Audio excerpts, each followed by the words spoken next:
멋으로 사는 인생이라는 이 제목을 갖고 오시는데, 우리 한백철 목사님은 애틀란타 중앙장로교회를 섬기고 계시고 우리 복음주의 연합의 회장님으로 수고하고 계십니다. 또 아틀란타 교회를 전체를 섬기는 또 교회 회장도 지내셨고요. 우리 한번 오늘 기대하는 마음을 가지고 우리 박수로 우리 한번 맞이하겠습니다.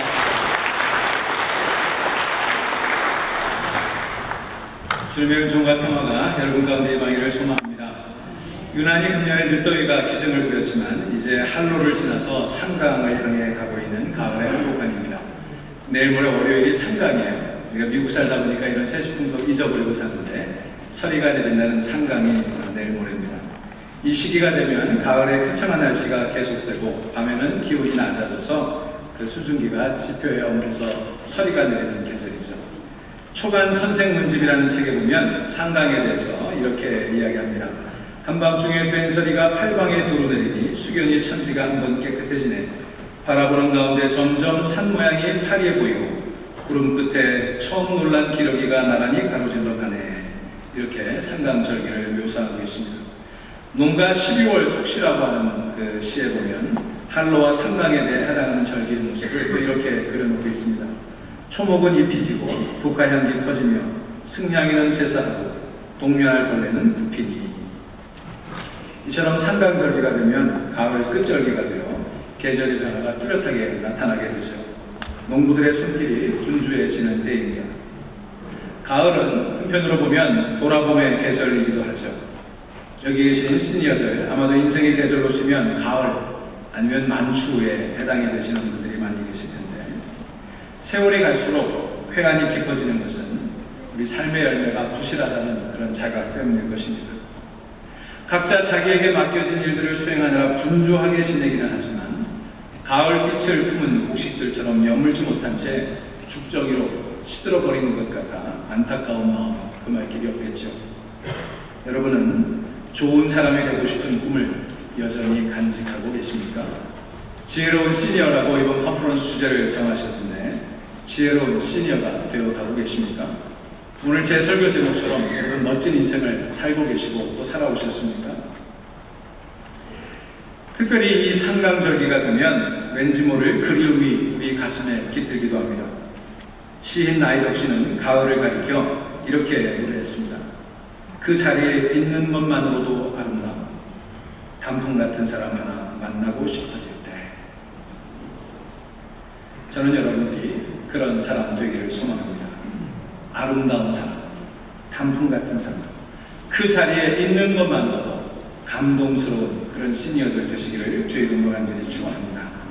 그래서 나이를 먹는 일은 늙어가는 것이 아니라 익어가는 것이라고 이야기하지 않습니까? 정말 여러분들의 삶은 익어가는 삶, 그래서 멋진 인생, 아름다운 인생, 단풍 같은 그런 인생들 되시기를 주의 이름으로 간절히 축원합니다. 인간의 삶을 가만히 보면요, 맥시멈과 미니멈 사이에서 이루어지는 것 같아요. 맥시멈은 말 그대로 최대라는 뜻이고 미니멈은 최소라는 뜻이죠. 그래서 최소한 이 정도는 해야 되고, 아무리 해도 이건 넘어가지 말자. 우리는 이런 한계를 정해놓고 그 한계 속에 살아갑니다. 남들 보기에 부끄럽지 않을 정도, 그래도 이 정도는 해야지. 이게 최소의 삶의 기준이고, 또 잘한다고 해서 괜히 손해보는 것 같은 느낌 들지 않을 만큼, 나 혼자 나선다는 느낌 들지 않을 만큼 해야 된다.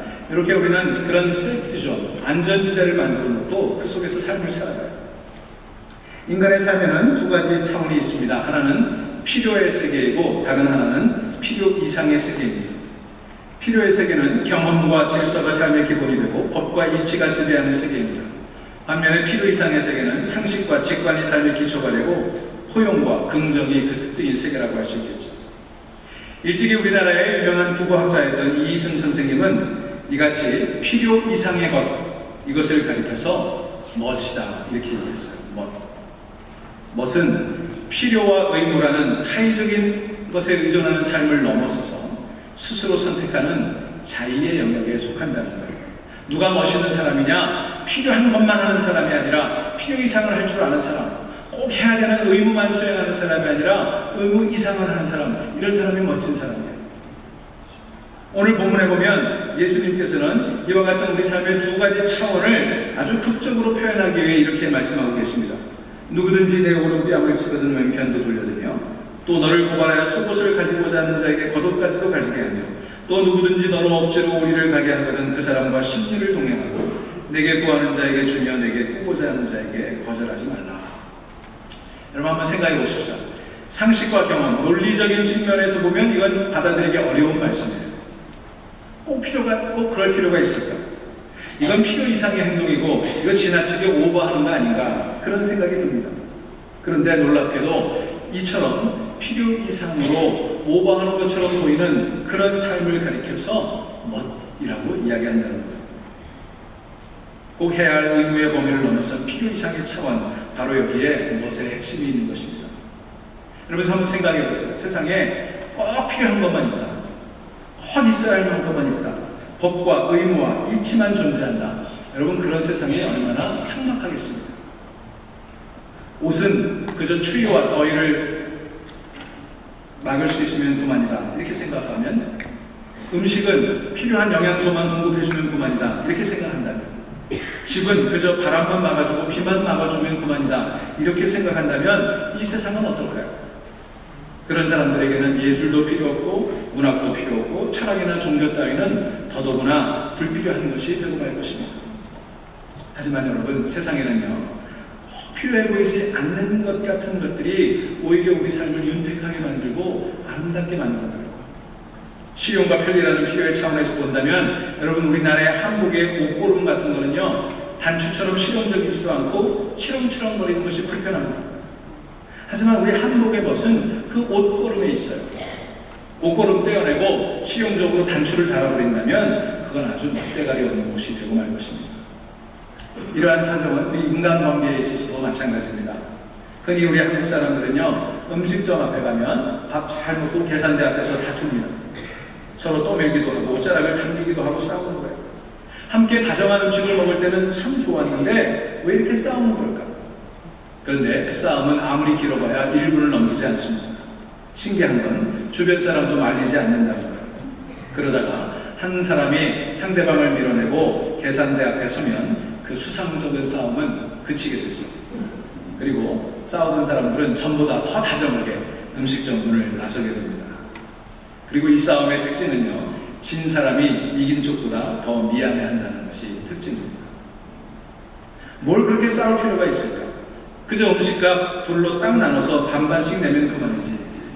하지만 그렇게 필요 이상으로 싸우면서까지 서로 자기가 값을 치르겠다고 나서는 거기에 우리 한국인의 인정이 있고 멋이 있는 건 아니겠습니까? 서양 사람들이 흔히 하는 더치페이라고 하는 것 좋은 점이 있기는 하지만 어찌 보면 인정도 멋대가리도 없는 각박한 풍습이라고 하지 않을 수가 없어요. 여러분 우리가 미국에 살면서 가끔 괴리를 느끼는 것 가운데 하나가 가령 서양 사람들은요 이게 이별을 할 때 만났다가 헤어질 때 아주 빠릅니다. 그래서 문 열고 바이바이, see you later 하면 끝이에요. 그러면 문 닫고 들어가 버려요. 근데 우리 한국 사람들은 어떻습니까? 한참 동안 문 앞에서 인사하고 문 열고 인사하고 나서 또 한 30분 얘기하죠. 그리고는 헤어지고 사람이 골목에 안 보일 때까지 또는 차가 저기 모퉁이를 돌아갈 때까지 손을 흔들고 그리고 운전하고 가는 사람도 꼭 그냥 가면 욕먹어요. 차문을 잠깐 내리고 고개를 또는 손을 흔들고 그렇게 가야 됩니다. 제가 여기 애틀랜타에 오기 전에 인디아나에서는 미국 교회에서 잠시 목회를 했는데 미국 교회는 참 편리해요. 예배가 끝나면요 15분이면 마치 화재 경보 훈련을 하는 사람들처럼 썰물처럼 빠져나갑니다. 그리고 제일 먼저 가는 사람이 누군지 아세요? 목사님들. 그래서 제가 되게 부러웠어요. 근데 우리 한국 교회들은 어떻습니까? 예배 끝나고 같이 밥 먹고 인사하고 잘 가라고 한 30분 인사하죠. 그리고는 주차장에서 또 한 20분 또 인사해요. 저는요 이게 참 불편한 것처럼 보이지만 그러나 서양 사람들보다 훨씬 한국 사람들이 멋있다고 생각해요. 이처럼 일상의 작은 일부터 시작해서 더 나아가서는 가령 어려운 이웃을 돕는다든지 나라를 사랑하고 공익을 위해 희생한다든지 학문과 연구와 문예 창작을 위해서 평생을 바친다든지 하는 큰 일에 이르기까지 그 모두가 필요 이상의 차원에 속하는 오지랖 넓은 결과라고 하지 않을 수가 없는 것입니다. 이웃을 돕지 않았다고 감옥 가지 않아요. 학문 연구나 문예 창작을 납세나 병역처럼 국민의 기본 의무로 헌법에 규정한 나라를 보셨습니까? 그 모두가 필요 이상의 차원에 속하는 일 아니겠어요? 그런 의미에서 우리 신앙이야말로 세상에서 의무로나 법적인 필요 이상의 영역을 넘어서는 인생의 으뜸가는 멋인 것을 기억하시기 바랍니다. 신앙생활은요, 멋이 있어요. 세상에는 세 종류의 사람이 있습니다. 첫째는 마땅히 해내야 될 책임과 의무조차 다 하지 못하는 사람이에요. 사람 무시 못하는 사람이죠.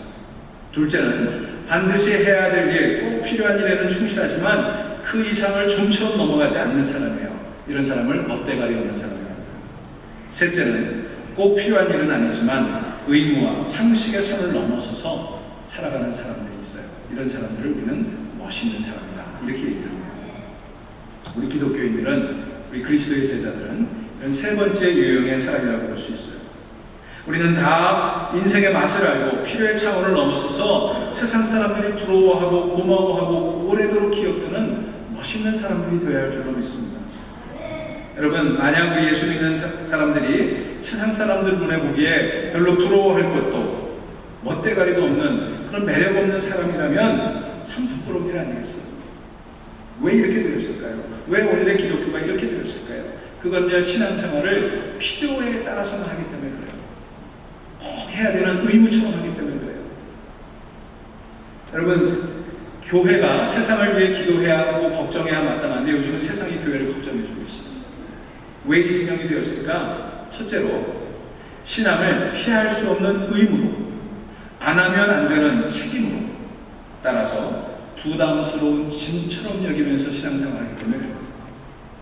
자유와 기쁨의 복음을 믿고 따른다고 하면서 꼭 해야 되는 필요의 상한선을 넘어서는 멋진 인생을 사는 것이 아니라 마치 억지로 책상머리에 앉아서 겨우 숙제를 해내는 그런 학생들처럼 신앙생활을 하고 있다는 거예요.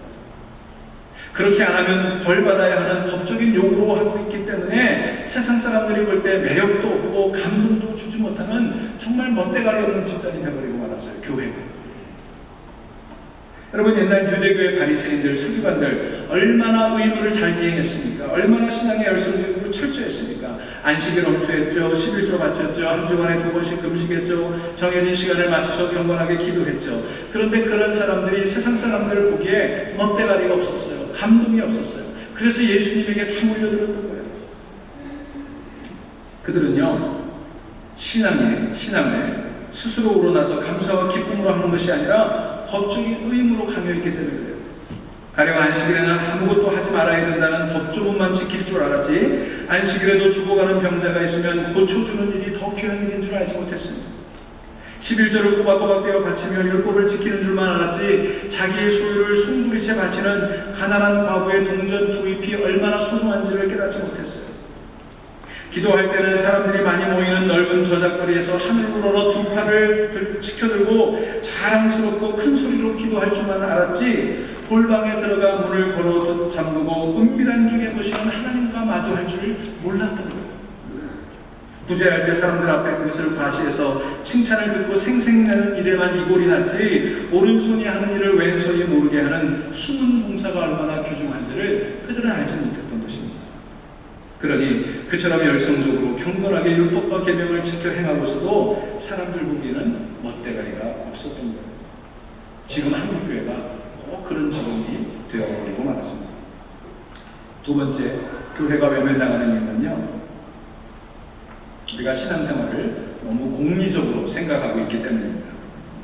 공리적이라는 건 뭐예요? 신앙을 통해 뭔가 유형의 대가를 얻어야 되겠다, 이런 생각을 가지고 있는 거예요.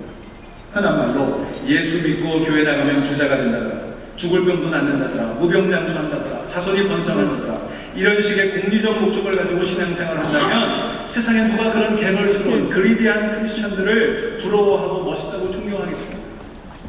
여러분, 실제로 예수 믿는다고 그렇게 되지도 않을 뿐더러 그렇게 된다고 해도 그런 것은 참된 신앙이 아니라 저속한 무당들과 다를 바 없는 허욕에 지나지 않는다.